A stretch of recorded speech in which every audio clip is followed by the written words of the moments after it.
Hello, I'm Dr. Leon Stutzman, aka Doc, with another one of these little videos designed to help you to get through these strange days in which we find ourselves, and these yet remain strange days indeed. They really do. I'm talking this week about finding your prosperous place. We looked at perception and promise today, revelation and reception. Because you can have a revelation, but until you receive it in your heart, that revelation isn't as effective as it possibly could be. As illustrated by the story I've told many times of the ring. I'll not tell the story again till the next time I tell it. But on my 23rd birthday, these wonderful people bought me a diamond ring for my birthday. It was 1¼ carat. It was a really cool ring. I had prayed for it. I had confessed it. They didn't know I was praying and confessing for a diamond ring, but they bought me one nonetheless. I put it on my finger. I felt like I was somebody because God had answered prayer. And for the next 2 years, I struggled. I literally struggled with wearing that diamond ring. Why? Because I came out of a Pentecostal background where you just didn't wear jewelry. I struggled to the point that one day I took it off and I threw it across the room because, you know, if you really love Jesus, you can't wear diamond rings.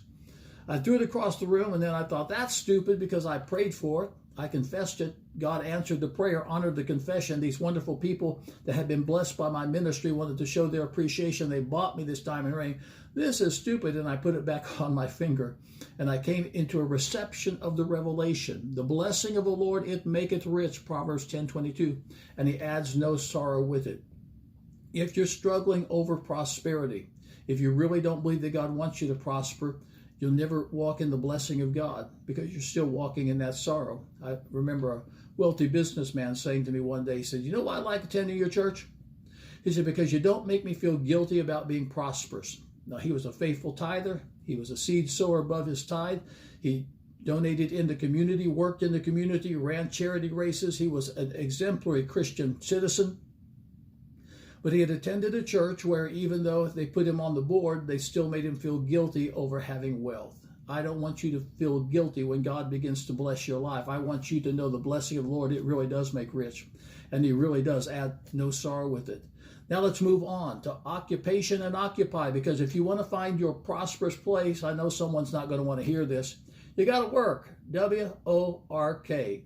Bob Denver played Maynard G. Krebs in The Many Loves of Dobie Gillis, and every time the prototype of the hippie, the beatnik, would hear the word work, he'd go, work, because he didn't want to work. I've discovered that the harder I work, the more blessed I am. In fact, the Bible said in Proverbs 13, verse 11, wealth gotten by vanity shall be diminished, but he that gathereth by labor shall increase.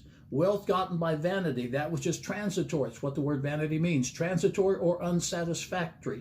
That which is gathered by transitory or unsatisfactory means it will be diminished. But if you gather by your labors, if you find something to do that you really like to do, and you do it with all your heart, you're never really working. My wife says to me occasionally, you work all the time.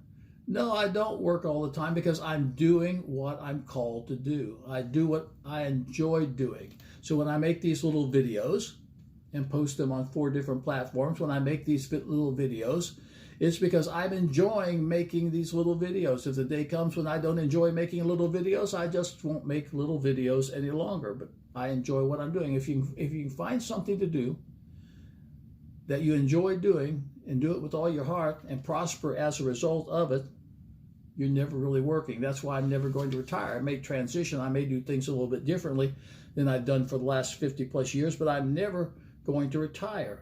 He adds no sorrow with it. I talked about the blessing of the Lord a few moments ago. That word sorrow actually means toil. And when you found your calling, when you found what you love to do, you're never toiling, you're never struggling. I have a great friend of mine who just retired after 47 years at the same factory. After retiring, he got bored. They called him up and said, we've got a backlog because no one knows how to do what you've done for the last 47 years. Can you come back and help us?